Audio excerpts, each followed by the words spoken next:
Setsuko Miura is 94 years old, and she has eaten the same breakfast for 60 years, a bowl of purple sweet potato, miso soup, and a few leaves of bitter melon. She does not count calories. She does not follow a program. She just eats what she has always eaten. And her blood pressure, the last time anyone checked, was 118 over 74. That is not unusual on Okinawa. That is typical. What I want to talk about today is what happens inside your body when you adopt this way of eating for 30 days. Not what Setsuko does intuitively after 9 decades.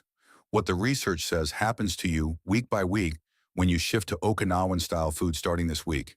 And I want to be specific because the science here is specific. This is not just about eating more vegetables and feeling better. There are measurable changes happening at the level of your gut bacteria, your inflammation markers, your blood pressure, and your blood sugar. And some of them start within 24 hours. Write this down or at least keep it somewhere you can come back to, because what I'm about to walk you through is a week-by-week roadmap of what your body actually does when you change the inputs. 4 weeks, 4 distinct phases. And by day 30, the changes in your blood work are no longer invisible. Let's go through them. Here is the first thing to understand. You do not need to eat exactly like Setsuko. 69% sweet potato, almost no meat, barely 1,800 calories a day. That was the pre-1950s Okinawan reality. What you can do is adopt the architecture of that diet: high complex carbohydrates, very low protein relative to carbs, abundant plant fiber, and minimal processed food. The ratio is what matters.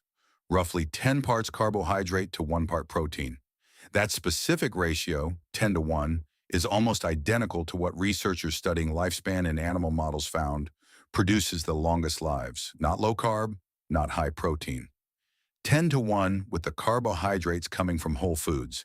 And within 24 hours of eating this way, something begins in your gut. A 2014 study published in Nature by David and colleagues showed that the gut microbiome begins changing within a single day of dietary change. Not after a week, not after a month. One day, the bacteria that thrive on processed food start to face competition. New populations begin to shift. The community in your gut is already responding. By day 3 or 4, some people experience bloating. This is not a bad sign. The fiber load from sweet potato, bitter melon, tofu, and leafy greens is more than most modern guts are used to. The bacteria need 5 to 14 days to adapt. After that, the bloating resolves. What replaces it is a gut that is genuinely different. The other thing happening in week 1 is blood sugar stabilization. Sweet potato, the foundational food of this diet, is not just a carbohydrate. It is resistant starch plus fiber. That combination slows glucose absorption. It does not spike your blood sugar the way white bread or white rice does. A crossover trial by the American College of Lifestyle Medicine found that after just 1 week on a whole food plant-based diet, insulin resistance dropped by 49% in participants with type 2 diabetes. 49% in 1 week. The mechanism is straightforward. Replace refined carbs with complex carbs and your blood sugar stops swinging.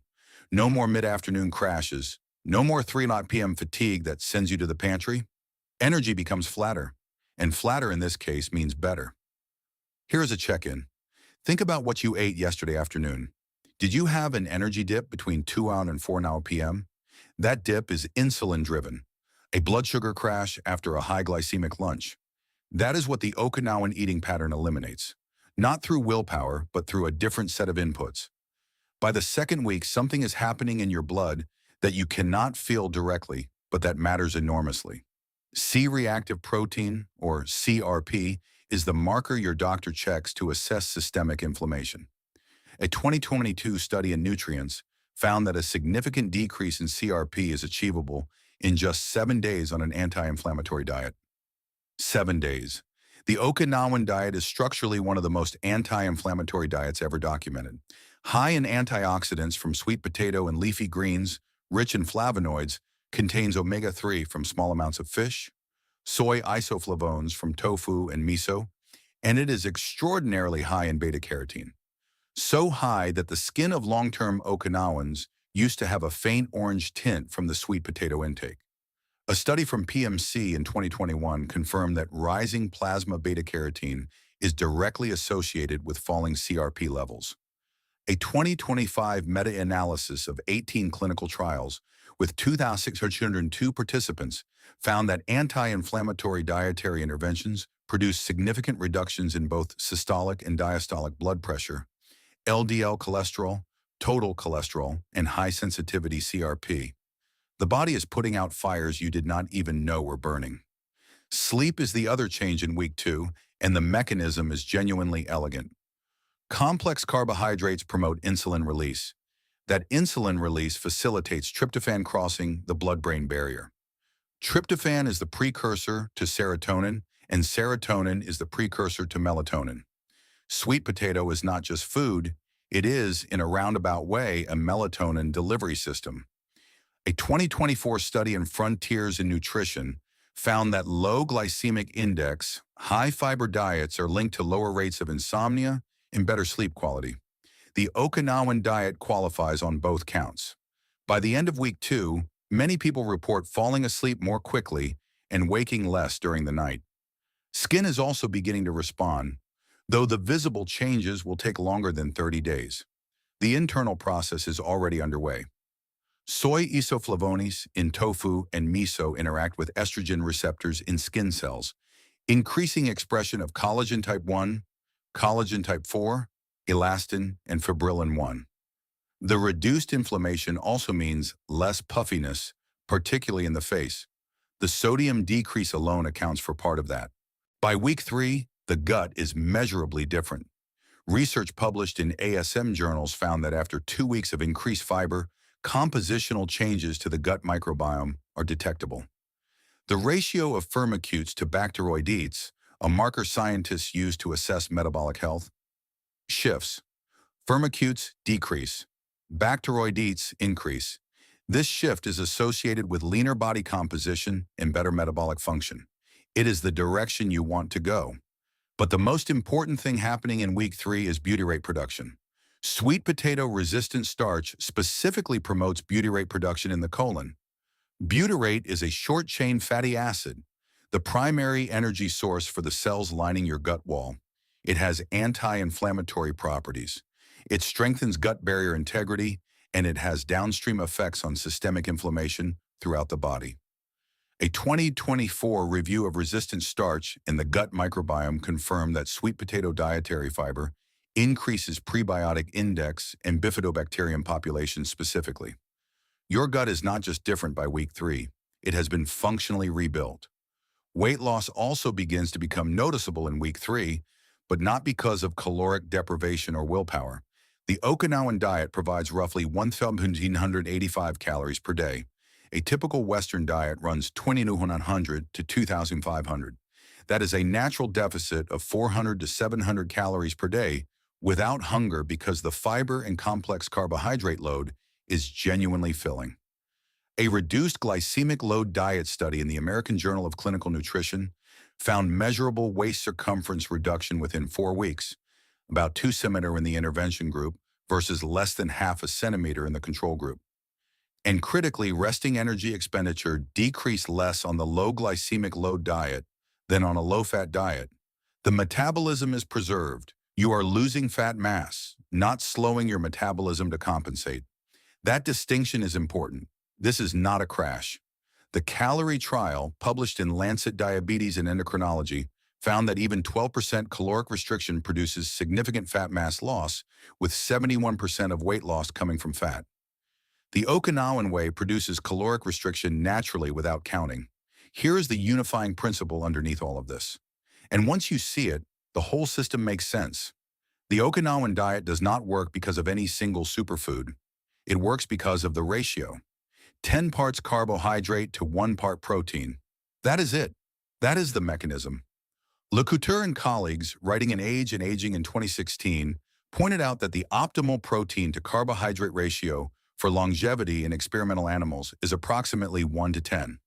This is almost identical to the traditional Okinawan diet, not because the Okinawans designed it that way, but because that is the ratio that, over time, emerged from eating mostly sweet potato, a little rice, some soy, and small amounts of fish. This ratio does something specific. It optimizes metabolic health markers independently of caloric restriction. Even when calories are held equal in animal studies, the 10-to-1 ratio produces better metabolic outcomes than high-protein alternatives. What does this mean for a 55-year-old in Ohio? It means the goal is not to overhaul everything overnight. It is to shift the ratio gradually, over weeks, toward more complex carbohydrate, less animal protein, and dramatically less processed food. Now, here's the mistake most people make when they encounter a system like this. They try to do all of it in week one. They buy every food on the list. They cook 3 unfamiliar dishes on Monday. They feel overwhelmed by Wednesday. By Friday, they are back to what they know. The right approach is sequenced, and it is genuinely easier than it sounds. Week 1 and 2, foundation only. Sweet potato as your primary starch, at least once a day. Add tofu or miso to one meal. Replace whatever processed snack you usually have with something from this system. Week 3 and 4, amplifiers. Introduce bitter melon, or at least dark leafy greens if bitter melon is hard to find. Add a small amount of fish twice a week. Shift the protein ratio deliberately. Focus on the proportion, not total elimination. Week 5 and beyond, the full picture. The 10-to-1 ratio has become your default. You stop calculating it because you have internalized the pattern. The reason this works is not discipline. The reason it works is that the foods in this system are genuinely filling. You do not feel deprived on 1,800 calories of sweet potato, miso soup, tofu, leafy greens, and occasional fish. You feel fed. That is the structural advantage the Okinawans built into their food culture without trying to. I want to stop the data for a moment because there is something the numbers do not capture. In the village of Ojimi, in the northern hills of Okinawa, a village sometimes called the village of longevity, the older residents do not eat according to a plan. They eat according to the rhythm of what is growing. Sweet potato from the garden, bitter melon in season, tofu from the neighborhood vendor, fish when the boats come in. The meals are simple because the ingredients are simple. What is remarkable is not that they live long. What is remarkable is that they do not think of their food as medicine. They think of it as lunch. There is a practice in that village and in much of Okinawa called moai. A small group of friends, sometimes neighbors, who meet regularly over decades. They eat together. They talk. They share. The psychological research on moai suggests that the social container matters as much as the food itself. Loneliness is, physiologically speaking, inflammatory. Community, real community, sustained over decades, is the opposite. I raise this not as an add-on to the diet protocol. I raise it because when you look at the Okinawan system honestly, the food and the social structure are inseparable. The meals were communal. The rhythm was shared. The practice sustained itself because it was embedded in relationships, not in willpower. This matters for how you phase this in. If you are doing this alone, starting alone, buying unfamiliar ingredients in a supermarket and cooking them in an empty kitchen, that is a harder path than it needs to be. Not impossible, but harder. The version that works long-term is one you share, at least partially, with someone else. A spouse who tries the sweet potato recipe on Tuesday. A friend you text when you find a good tofu brand. Someone who asks you 2 weeks in how it is going. You do not need a moai of 6 people. You need one. One person who is doing this adjacent to you, or curious about it, or willing to eat dinner with you twice a week while you figure it out. The Okinawans did not sustain their diet through information. They sustained it through culture, through the fact that everyone around them was eating the same way, growing the same things, cooking the same dishes. You cannot replicate that entirely, but you can build a smaller version of it. One meal a week that you share. One person who knows you are trying this. One grocery run where you are not alone in what you are buying. That is the piece of this that the CRP charts and the beauty rate studies do not show. The system works better when it is not a solo project. Keep that in mind when you get to the phase-in plan. What I just walked you through is the Okinawan system, one of the 5 blue zones, and arguably the one with the most complete scientific documentation behind it. The blue zone body reset covers all 5 zones in one 90-day protocol. Not just Okinawa, but Sardinia, Nicoya, Loma Linda, and Icaria. A complete system with a grocery list for each week, meal plans, and a printable tracker you can put on your refrigerator. It is a PDF, instant download. You can read it tonight on your phone, your tablet, or whatever you have in front of you right now. If you are watching this on a TV, there is a QR code on screen. Scan it, and it takes you directly to the download. Otherwise, the link is in the description. The Blue Zone Body Reset, one link, first item in the description. Now let me show you how to phase this in practically, starting this week. The grocery list for the Okinawan system is not long. You do not need a specialty store for most of it. Here is what you are working with. Sweet potato, your staple. Any variety. Purple if you can find it, orange if you cannot. Your supermarket carries it. Tofu. Firm tofu for cooking. Silken for soups and dressings. Any brand. The protein-to-cost ratio is extraordinary. Miso paste. In the international aisle or Asian section. Red or white, both work. A tub lasts a month. Dark leafy greens, spinach, kale, bok choy, or whatever is freshest and cheapest this week. Bitter melon if your market carries it, but do not let that stop you if it does not. Brown rice or barley, not white rice. The fiber difference matters. Edamame, fresh or frozen, same nutritional value. Canned sardines or mackerel. Small fish, affordable, omega-3 rich. Twice a week is enough. Kelp or nori if you can find it. Optional but cheap and extremely nutrient dense. That is the list. 8 items. Most of them are probably already in a supermarket near you. Total cost for a week's worth of this eating is, in most markets, under $60 for one person. Now the phase-in. Weeks 1 and 2. Start with the foundation only. Every day, sweet potato at least one meal. Swap your usual protein source for tofu at one meal. Make miso soup twice this week. It takes 6 minutes. That is it. Do not do more than this in the first 2 weeks. Your gut needs time to adapt. Weeks 3 and 4. Add the amplifiers. Introduce dark leafy greens at 2 meals per day, not 1. Add the fish, sardines, or mackerel twice in the week. Begin shifting breakfast towards something plant-forward.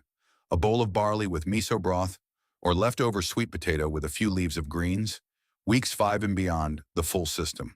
By this point, you are eating in the 10-to-1 ratio without counting. The sweet potato and greens and tofu have become defaults. The fish is a natural twice-a-week rhythm. You are no longer adapting. You are maintaining. Look at that grocery list. Which item is already in your kitchen right now? Most people have at least 1 or 2. Sweet potato or spinach or canned fish. If you have even one of those, you have your starting point for tonight. And remember what the system insight was. It is not the individual food. It is the ratio. Every time you eat sweet potato instead of white bread, you are moving the ratio. Every time you eat tofu instead of a burger, you are moving the ratio. You do not need to do all of it perfectly. You need to move the ratio consistently. The Okinawans did not optimize. They just kept eating the same way, decade after decade, until the food became so habitual, it stopped requiring a decision. That is where you are going. It just takes a few weeks to get the architecture in place. Let me put the timeline together so you have the full picture. Within 24 hours of your first Okinawan-style meal, your gut microbiome has begun to shift. The bacteria in your colon are already encountering a different food environment. By day 5 to 7, blood sugar is stabilizing. The insulin spikes that were causing your afternoon energy crashes are blunted. You are sleeping slightly better, not dramatically, but measurably. The complex carbohydrates from sweet potato are feeding the serotonin-melatonin pathway more consistently than the refined carbs they replaced. By day 10, CRP, your systemic inflammation marker, has begun to decline. Not resolved, but begun. The fire is going out slowly. Beta-carotene is rising in your plasma, which is inversely correlated with that inflammation. Your blood vessels are in a slightly less hostile environment. After your second grocery run, by week 3, the gut transformation is measurable. The firmicutes to bacteroidetes ratio has shifted. Butyrate production is increasing. Your gut lining is being healed from the inside by the short-chain fatty acids that the resistant starch in sweet potato produces in your colon. You have lost some weight, not from a crash, but from a natural 400 to 500 calorie daily deficit spread over 21 days. By day 30, here is what the research says you would find if you ran the labs. Blood pressure has dropped by a range comparable to what some medications produce, roughly 6 systolic, 3 diastolic, based on a meta-analysis of caloric restriction effects published in 2020. Your HbA1c, the 3-month blood sugar average, is starting to trend downward. The trend is detectable. It is not yet clinically significant. Give it another month and it will be. And fat mass has decreased with the metabolic rate preserved. This is not a promise. This is what the evidence shows happens in people who adopt this eating pattern consistently for 30 days. A quick note. This is science, not medical advice. If you take blood pressure medication or insulin or any medication that responds to dietary changes, talk to your doctor before you start this, because the changes are real and they can affect your dosing needs. Back to Setsuko. She did not know any of this. She did not know about CRP or butyrate or the 10-1 ratio. She just ate what her mother taught her to eat in the quantities that felt right with the people she loved. The science caught up to what she already knew. Tonight, boil 1 sweet potato. That is the first move. If you found this useful, tell me in the comments which item from the grocery list is already in your kitchen right now. The Okinawans did not follow a program. They followed a rhythm. And in 30 days, your biology starts to follow it too. If this story changes the way you look at the simple ingredients in your pantry, please subscribe to our channel and like this video. We are uncovering the history and science that they tried to bury. Let's plant the seeds for a healthier future. The next treasure of longevity will be revealed soon.